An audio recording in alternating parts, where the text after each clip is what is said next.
Number 10. Junpei Yoshino. Anime, Jujutsu Kaisen. Junpei never had a chance. That's what makes his death so cruel. When we're introduced to Junpei, he's not a fighter. He's not a chosen hero. He's just a lonely teenager trying to survive a miserable life. Bullied at school, isolated from his peers, struggling to find a place where he belongs. The kind of kid anime usually reserves for a quiet redemption arc. The kind of kid you root for precisely because the world has been so unkind to him. Then he meets Yuji Itadori. For a brief moment, it feels like things might finally get better. Yuji treats him like a normal person. He reaches out, offers friendship without expecting anything in return, and for the first time in what feels like a very long time, Junpei has something to look forward to. And then everything is ripped away. Manipulated by Mahito, one of the most genuinely unsettling villains in modern anime, Junpei becomes trapped in a nightmare he doesn't fully understand. When he finally grasps the truth of his situation and tries to change course, it's already too late. Mahito transforms his body in front of Yuji. Not off-screen. Not implied. Right there, in the open, with Yuji forced to watch. The horror isn't just the physical agony, though. That's devastating enough. It's the timing. Junpei dies at the exact moment his life was finally beginning to improve. The audience is denied the future they wanted for him. The version of the story where the lonely kid finds his place and gets to stay in it. That future is cancelled, abruptly and without mercy, and Junpei's death sets the tone for everything Jujutsu Kaisen becomes afterward. A series where goodness is no protection and hope can be turned into a weapon against you. Number 9. Mise Hughes. Anime, Full Metal Alchemist, Brotherhood. Some deaths hurt because they're violent. Others hurt because of who is left behind. Mise Hughes is one of the purest human beings in anime. He's loyal, kind, and a devoted husband and father who talks about his family constantly and without embarrassment. In a world populated by soldiers and politicians who have learned to suppress their emotions, Hughes wears his love openly. He's the person who pulls out photos of his daughter at every opportunity. He's the colleague who checks in on you. He's the friend who makes things feel manageable just by being in the room. And he's one of the few people in his world who consistently chooses compassion over ambition. When Hughes uncovers information that threatens the people in power, he doesn't hesitate. He moves to act. He tries to warn the right people. He does exactly what a good person would do, which is exactly why he's killed. His final moments are devastating not because he's weak or because he made a mistake, but because he realizes, in the middle of fighting for his life, that he isn't going to make it home. He isn't going to see his wife. He isn't going to watch his daughter grow up. The realization is written across his face, and it's unbearable to watch. The scene during his funeral makes everything worse. His young daughter doesn't understand what's happening. She keeps asking why they're burying her father, why everyone is crying, why he won't come home. And suddenly the tragedy becomes almost too heavy to carry, because his death isn't just taking Hughes. It's taking him from the people who love him most. It's leaving a hole in his family that nothing will ever fill. Hughes dies because he was exactly the kind of person you'd want the world to protect. Instead, the world destroyed him for it. Number 8. Kite Anime, Hunter x Hunter. Kite's death marks the moment when Hunter x Hunter stops feeling safe. Before the Chimera Ant arc, the series carries a sense, even through its darkest passages, that the core characters will survive. That the world, however brutal, has a certain underlying fairness. Gon and Killua are exceptional. They will find a way through. After Kite's death, that assumption is gone. What makes this loss so significant is who Kite is. He isn't reckless or careless. He's an experienced hunter with a genuine understanding of the world's dangers. He is also, in a meaningful sense, a bridge between generations. Someone who knew Gon's father, someone who carries the weight of that history and extends it forward. He represents continuity, wisdom, and the promise that experience eventually translates into survival. None of that matters when he encounters Neferpitou. The gap in power is simply overwhelming. For the first time in the series, Gon witnesses something he cannot fix, cannot overcome, cannot will his way past. Kite doesn't just die. His body is appropriated, used. turned into something cruel and hollow. The humiliation is deliberate, and it functions as a message from the narrative itself. The rules have changed. What elevates Kite's death beyond spectacle is the damage it inflicts on everyone who survives him. It breaks Gon in ways that take the rest of the arc to even begin to process. It forces Killua into a position of helplessness that tests everything he believes about himself. And it forces the audience to confront the possibility that beloved characters might not be safe. That the story is capable of going further than we expected. Kite doesn't just die. He teaches everyone, inside the story and out, what this world is actually capable of. Number 7. Kyojuro Rengoku Anime. Demon Slayer Kimetsu no Yaiba. Few characters in modern anime make a stronger first impression than Kyojuro Rengoku. He arrives fully formed, charismatic, confident, compassionate, and utterly committed to the duty he was born to fulfill. He is the kind of person who makes a room feel safer just by being in it. His energy is infectious, his conviction is genuine, and in a relatively short amount of screen time, he manages to become someone the audience genuinely loves. Which is, of course, why his death lands so hard. The Mugen Train arc places Rengoku against an enemy whose power outstrips his own. He knows this. He has no illusions about the gap between them. And yet he never hesitates, never retreats, never allows his awareness of the danger to become an excuse for doing less than everything. Even after suffering injuries that would break most people, he continues to fight. Not for recognition, not for legacy, but because there are innocent people behind him who are depending on him. His final moments redefine what courage looks like in anime. He doesn't rage against what's happening. He doesn't collapse in despair. He accepts the outcome with extraordinary dignity, uses his remaining time to reassure the people around him, and dies with a clarity that feels almost spiritual in its simplicity. He fought. He protected everyone he could. He did what he came to do. What breaks the audience is the smile. The fact that he spends his last breaths comforting the people who are grieving him, rather than asking anyone to grieve for him. It reframes everything. His death becomes not just a loss, but a lesson. An example of how to face impossible circumstances without losing yourself. Rengoku's death is one of the most painful in anime precisely because it shows us someone at their absolute best and then takes them away from us. Number 6. Hannes Anime. Attack on Titan.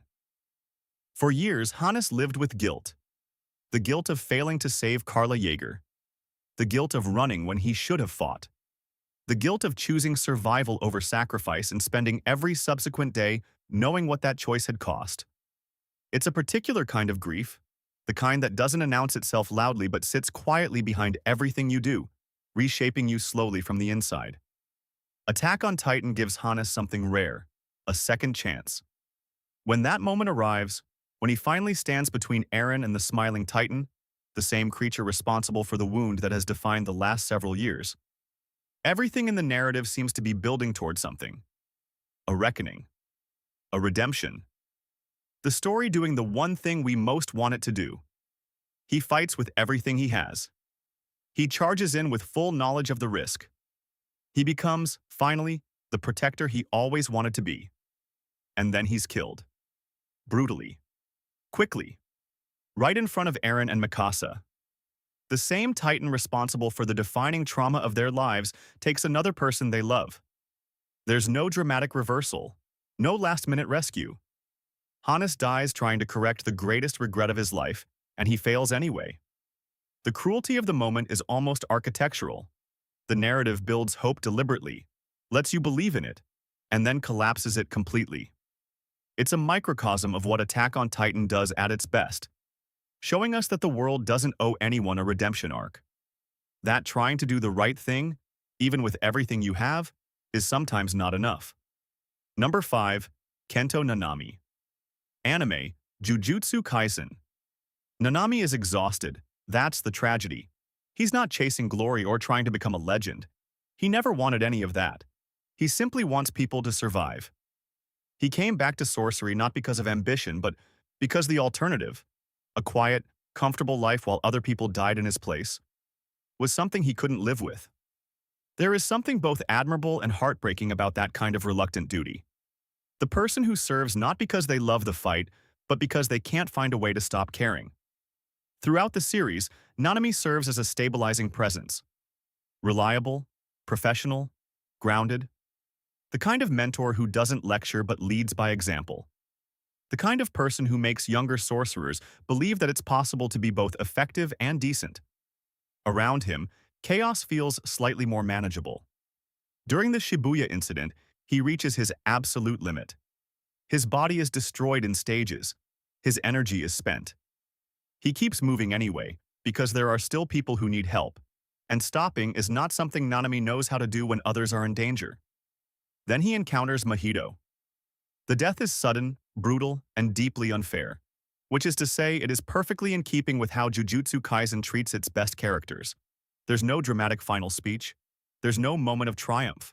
There's just the end, arriving before he had any reason to expect it. What makes it unforgettable is his final thought. In his last moment, he doesn't focus on himself. He looks at Yuji, this young man he helped shape, this person whose survival matters to him more than his own. And his expression holds something like peace. Not because everything worked out, but because he did his job. He passed something forward. That's who Nanami is. A person who spends his final moment thinking about someone else. And that's why losing him hurts in a way that doesn't fade. Number 4. Sasha Blouse. Anime, Attack on Titan. Sasha's death feels personal. Not because she's the strongest character or the most strategically important, but because across 4 seasons of an increasingly brutal story, she became one of the emotional anchors of Attack on Titan. She brought warmth into a narrative that kept getting darker. She brought humor when humor felt impossible. She brought the kind of human lightness that made the weight of everything else bearable. She was also, in the most specific sense, the heart of the Survey Corps. The person who made her fellow soldiers feel like people rather than just fighters. The person who could make you laugh in the middle of a story about the end of humanity. That's not a small gift. In a series designed to strip everything away, Sasha was something worth protecting. Then she's shot. Abruptly. Without warning. Without fanfare or dramatic orchestration. She's laughing one moment and gone the next, and the casualness of it is what breaks you. Because Sasha's death doesn't feel like a narrative event. It feels like an accident. Like something that happened too fast for the story to even register properly. That's the point, of course. Attack on Titan has always argued that death doesn't wait for dramatic timing. But knowing that doesn't make it easier. Watching her friends react, the disbelief, the refusal to process what just happened, makes the loss compound. Because you're not just losing Sasha in isolation. You're watching everyone else lose her too, one by one, as the reality catches up with them. She deserved a life after the walls. She deserved more food, more sunlight, more of everything she loved. Instead, she got a story that couldn't afford to keep her. Number 3. Erwin Smith Anime, Attack on Titan. Erwin spent his entire life chasing the truth. Every sacrifice he made, every impossible decision he accepted, every person he sent into certain death. All of it was in service of one obsessive, consuming question. What is the truth of this world? What lies beyond the walls? What has humanity been told, and what has been hidden from them? It's the question that defined him, that cost him everything, and that gave him the only framework that made his choices feel bearable. Then, just before reaching that truth, he gives it up. Knowingly. Voluntarily. With full awareness of what he's sacrificing. The charge Erwin leads in the final stages of the Shibuya arc is one of the most devastating sequences in anime history. Not because of its spectacle, but because of its clarity. He knows he's going to die. His soldiers know they're going to die. Everyone involved understands the math. And they go anyway, because the alternative is allowing humanity to lose its last viable chance. What Erwin does in those final moments, rallying broken people towards certain death with the force of his belief, asking them to give everything one more time, is simultaneously the most heroic and most heartbreaking thing the series has ever shown us. The tragedy isn't simply that he dies, it's that he dies inches away from the thing he wanted most. A lifetime of sacrifice, of moral compromise, of carrying burdens that crushed lesser people. And no opportunity to learn whether any of it was worth it. No opportunity to find the answer he gave everything to find. Erwin Smith is a flawed man who made terrible choices for reasons he believed were good enough. Whether he was right is something the series never fully resolves. But his death ensures that the question will haunt the narrative long after he's gone.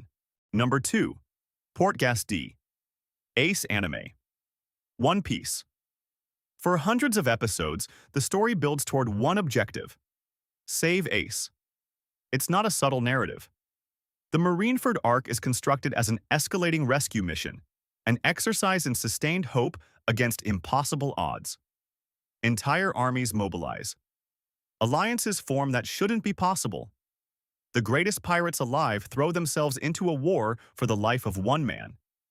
And at the center of it is Luffy, running forward with the particular kind of desperation that only appears when someone is fighting for a person they cannot imagine losing. The audience is right there with him. We've seen enough of Ace to understand what's at stake. We know his history, his insecurities, the deep and complicated relationship he has with his own existence. Born of a legacy that terrified the world, Ace spent his life asking whether someone like him had the right to keep living. His defiance, his refusal to hide, his pride in his crew, his love for his family, is inseparable from that wound. He fights so hard partly because he's still, beneath everything, trying to prove that he deserves to. Then, after all the effort, all the sacrifice, all the desperate forward motion of an arc that felt like it was finally going to give everyone what they wanted, Ace dies anyway. Freedom is seconds away, the worst is over, and then everything collapses. His final words are what make it unbearable. Because beneath the confidence and the fire and the fearlessness, Ace carried the quiet fear that he wasn't wanted, that his existence was a burden. And in his final moments, he receives the answer he needed. Yes, he was loved. Deeply. Unconditionally. By a brother who fought a war for him. He gets to know that. And then he's gone. One Piece understands that the cruelest thing you can do to an audience is give them everything they wanted, one breath too late. Number 1. Meruem and Komugi Anime, Hunter x Hunter. This is not the most violent death on this list. It is the saddest, because it's not about destruction. It's about transformation, about what happens when a being built for domination discovers, almost by accident, that there is something worth more than power. When Meruem is introduced, he is designed to be the ultimate monster. Born as the pinnacle of a species that views humanity as prey, he carries with him a casual, terrifying arrogance. Human life means nothing to him. Sentiment is weakness. The only currency that registers is strength, and anything that cannot meet him on those terms simply doesn't exist in any meaningful sense. Then he meets Komugi. She's a fragile blind girl, a gungi player with no other gifts. By every measure Meruem had previously applied to existence, she should have been irrelevant to him, noticed perhaps, and then discarded. Instead, she defeats him. Again and again. In the one domain where he expected to excel, she surpasses him completely, and the experience cracks something open in him that his entire nature was never designed to accommodate. What follows, across hours of gungi games and quiet conversations, is one of anime's most extraordinary character transformations. Meruem doesn't become human exactly, but he becomes capable of recognizing what he had previously been blind to. That connection has a value that power cannot measure. That Komugi, who has nothing by his original accounting, has something he cannot take from her and cannot replicate in himself. He learns empathy. He learns love. He becomes, in the most important sense, a different person. By the time the poison begins killing him, a consequence of decisions made before his transformation, the Meruem who faces death is not the Meruem who was born. He asks only one thing: to spend his final hours with Komugi. No battles, no speeches, no grand ambitions or final declarations. Just two people sitting together in a quiet room, talking and playing games and holding hands, waiting for the end to arrive. Komugi, who understands what's happening, chooses to stay. She doesn't leave. She doesn't save herself. She stays because leaving would mean abandoning the only person who ever truly saw her. and that is something she cannot do. The king who once viewed humanity as a resource dies, having become more fully human than almost anyone around him. And he dies knowing what it means to be loved by someone who had nothing to gain from loving him.